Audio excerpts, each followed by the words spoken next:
पित्त की जो समस्या है वो मैंने शायद पित्त के लिए बहुत कुछ बोला है, बहुत कुछ समझाया था।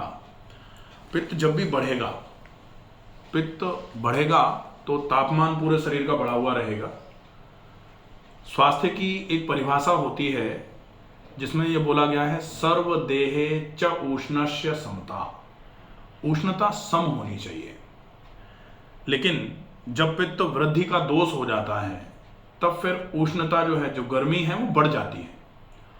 और वो भी एबनॉर्मली कहीं बढ़ेगी, कहीं जैसे पैर ठंडे हो जाएंगे, पैर नहीं गर्म होंगे, लेकिन हथेलियां गर्म, आंखें गर्म, माथा गर्म, सिर गर्म, सीने में गर्मी, पेट में गर्मी, ये गर्मी हो जाएगी। और बात रही जो ये एकदम से ऐसा लगता है कि अगर हमने नहीं बोला तो अंदर अंदर परेशान होते रहेंगे, या अगर बोल दिया तो दोनों तरफ से ही नुकसान हो रहा है। कुछ लोग गुस्सा आने पर या स्थिति परिस्थिति उनके अनुरूप नहीं होने पर वो रिएक्ट कर देते हैं। कुछ लोग रिएक्ट तो नहीं करते हैं, लेकिन उसके लिए उसको पचा नहीं पा रहे। वो लगातार, जैसे पहले इस समस्या को कुढ़ना बोला जाता था। कुढ़ना एक शब्द था कि लोग, यार ये तो कुढ़ते रहते हैं, ये किसी को कुछ कहते नहीं हैं, लेकिन ये बहुत परेशान रहते हैं। तो वो जो स्थिति थी वो भी ठीक नहीं है, क्योंकि उससे आपका बोलकर तो तुरंत थोड़ा बहुत ऐसा लगता है कि थोड़ा बहुत हमने चिल्ला लिया, थोड़ा किसी पे चिल्ला दिया, थोड़ा गड़बड़ हो गया, थोड़ी किसी की गलती थी, थोड़ी हमारी गलती थी, और साथ के साथ मैटर सुलझ गया। लेकिन अगर हमने वो मन में रख ली कोई बात, तो कहा जाता है ना कि शब्द संभाले बोलिए, शब्द के हाथ ना पाओ, एक शब्द करे औषधि, एक शब्द करे घाव। शब्द का घाव जो होता है बड़ा तगड़ा होता है, और मन पर जो व्यक्ति कुछ ले लेना कि भाई फलाने व्यक्ति ने हमारे साथ ये किया, ये अच्छा नहीं किया, और वो हमको लग गया आघात, अब हम परेशान हो रहे हैं। अगर हम उसने हमसे कहा, हमने उसको कह दिया, बात खत्म हो गई,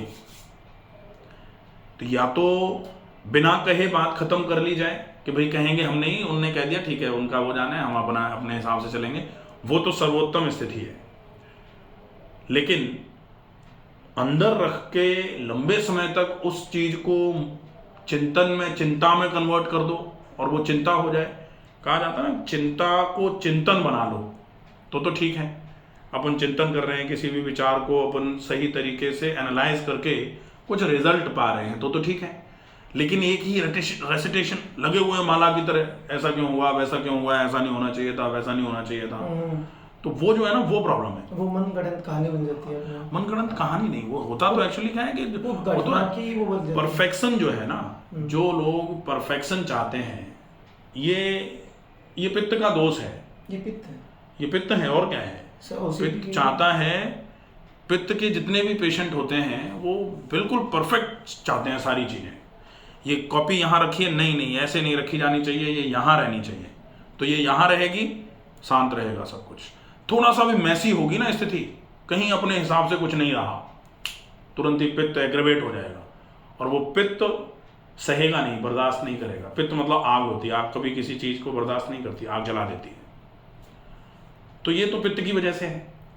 अब पित्त की वजह से, चूंकि ये पित्त की वजह से है, अपन पहले भी बोल चुके हैं कि जो एकदम गैस बन रही है वो बात है, लेकिन बात तुरंत नहीं आया है। बात पहले पित्त बिगड़ा था, उसकी वजह से अपच हुई थी, अपच लंबे समय तक रह गई, उसकी वजह से बात बन गया।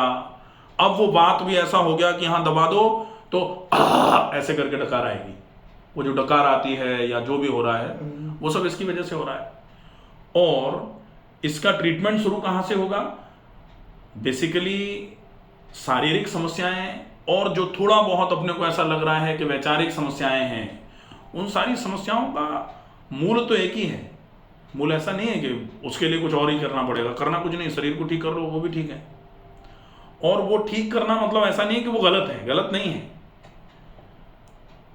किसी भी स्थिति को डाइजेस्ट नहीं कर पाना, जैसे होता है ना कि अपन पिक्चरों में देखते हैं कि किसी के साथ गलत हुआ, पूरी दुनिया देख रही है, लेकिन जो एक्टर होता है, जो हीरो होता है, वो जरूर अपनी टांग उसमें अड़ाएगा कि भाई गलत नहीं देख सकते। होता है ना, ऐसे ही तो होता है ज्यादातर साउथ की मूवी, कहीं भी किसी भी, हाँ अपने भी कहीं कहीं होता है ना कि गलत अगर किसी के साथ हो रहा है, देखो वो सब देख रहे हैं तो घर वाले समझाते भी हैं, पूरी दुनिया को फर्क नहीं पड़ रहा है, तुम्हें क्या फर्क पड़ रहा है, होता है वैसा होता है ना। तो वो जो है ना वो होता है, वो नेचर है, और वो डेफिनेटली पित्त का नेचर है। पित्त के वृद्धि के जो लक्षण होते हैं वो ऐसे ही होते हैं। इन लक्षणों में आप अगर पित्त का समन कर लो, जैसे अपने को गुस्सा आ रहा है, बात बात पे गुस्सा आ रहा है, कोई कुछ कह दे तुरंत गुस्सा आ जा रहा है, इस गुस्से को खत्म करना है, आप पित्त को बैलेंस कर लो, पित्त बैलेंस करो, देखो गुस्सा कितना आराम से कम होता है। इसीलिए जिनको ज़्यादा गुस्सा आता है उनको शंखपुष्पी दी जाती है, जिनको ज़्यादा गुस्सा आता है उनको मिश्री खिलाई जाती है सौंफ के साथ में, उनको गोंद कतीरा खिलाया जाता है। तो गोंद कतीरा गुस्सा कम करेगा कि पित्त कम करेगा? करेगा तो पित्त को ही कम ना। तो पित्त क्रोध पित्त निज छाती जा रहा, क्रोध और पित्त ये दोनों चीजें लगभग एक जैसी हैं। गुस्सा बढ़ेगा पित्त बढ़ जाएगा, पित्त बढ़ेगा आपको हमेशा ऐसा लगेगा काट ही दें किसी को, मार ही दें, तो लगना है, स्वाभाविक सी बात है। सर रोने का मन हुआ, मतलब आंसू ही नहीं है, मतलब वो इसलिए अपने आप, मतलब वो इमोशनल, वो इसलिए लगता है क्योंकि हम चाह रहे हैं कि ऐसा हो और वैसा नहीं हो पा रहा, तो अपने को ऐसा लगता है यार हम तो यार सही कह रहे थे, हमने गलत कहा था, ऐसा फीलिंग आती है। और जब ये फीलिंग आती है कि यार सही तो कह रहे थे, सही पे भी लोग नहीं मान रहे, ऐसा हम कोई गलत थोड़ी कह रहे थे, हमने तो बात सही कही थी और उसको लोग नहीं मान रहे, इस वजह से थोड़ी गड़बड़ हो रही है। इसलिए थोड़ा सा ऐसा लगता है कि मानसिक अवसाद टाइप का आ जाता है, डिप्रेशन टाइप का आता है यार, मतलब गलत कह रहे होते तो चलो कोई बात नहीं थी, हमने तो बिल्कुल ठीक जैसा जरूरी था वैसा ही तो कहा था, और उस पर भी लोग एग्री नहीं हो रहे इस चक्कर में। लेकिन आजकल के समय में बात तो ठीक है, ये इसमें तो कोई दिक्कत है नहीं, लेकिन परिवेश ऐसा है कि अपने आप को स्वस्थ रखने के लिए जो चीज़ ज़रूरी है उसको अडॉप्ट कर लिया जाए। इसका मतलब ये नहीं है कि गलत को बर्दाश्त करना सीख लो, ये आपके लिए अच्छी सीख है, नहीं, गलत को बर्दाश्त नहीं करना चाहिए, लेकिन गलत को बर्दाश्त नहीं करने के चक्कर में हम बीमार हो रहे हैं, ये तो उचित नहीं है फिर। तो अपने लिए तो भले की बात यही है ना कि भाई हम अपना देख लें, हम अगर हम किसी भी चीज़ को, किसी भी विपरीत परिस्थिति को डाइजेस्ट कर जा रहे हैं, सबसे बढ़िया, उससे बढ़िया तो कोई बात ही नहीं है। लेकिन अगर हम बर्दाश्त नहीं कर पा रहे हैं तो फिर ये बहुत ज़रूरी है कि हम कैसे भी करके अपने आप को स्वस्थ रखने का प्लान कर लें। अगर हमने अपने आप को स्वस्थ नहीं रख पाए हम, तो निश्चित ही फिर तो गड़बड़ हो जाएगा। भाई वो कहते हैं ना कि हम अगर हवन करते हैं तो हाथ जलाने के लिए नहीं करते, हवन तो निस्वार्थ भाव से किया जा रहा है, लोक कल्याण के लिए कर रहे हैं, और उसमें अपने हाथ जल जाए तो वो तो उचित नहीं है फिर। तो सर जैसे नींद की दिक्कत होनी, ये सब पित्त का ही हो जाता है क्या? जैसे ही स्ट्रेस बढ़ेगा, पित्त तो पित्त की परिभाषा जो है पित्त वृद्धि में मैंने बताया भी है, पित्त वृद्धो अल्प निद्रता, पित्त बढ़ेगा नींद अल्प हो जाएगी। और पित्त के साथ अगर वात भी आ गया तो वात वृद्धो निद्रा नाश, नींद का नाश ही हो जाता है।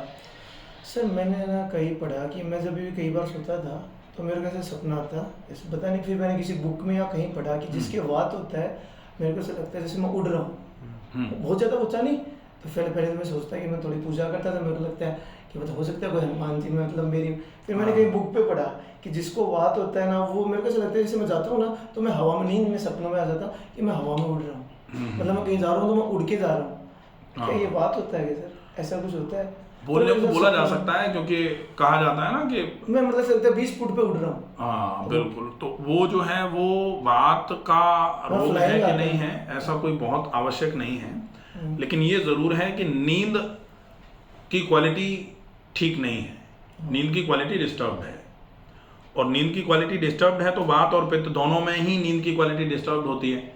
एक में थोड़ा अल्प निद्रता, मतलब पित्त जब बढ़ता है तो नींद अल्प हो जाती, कम नींद आएगी, और उधर वात जब बढ़ेगा तो वात वृद्धो निद्रा नाश, नींद का नाश ही हो जाता है, बिल्कुल ही नींद गड़बड़ हो जाएगी सारी।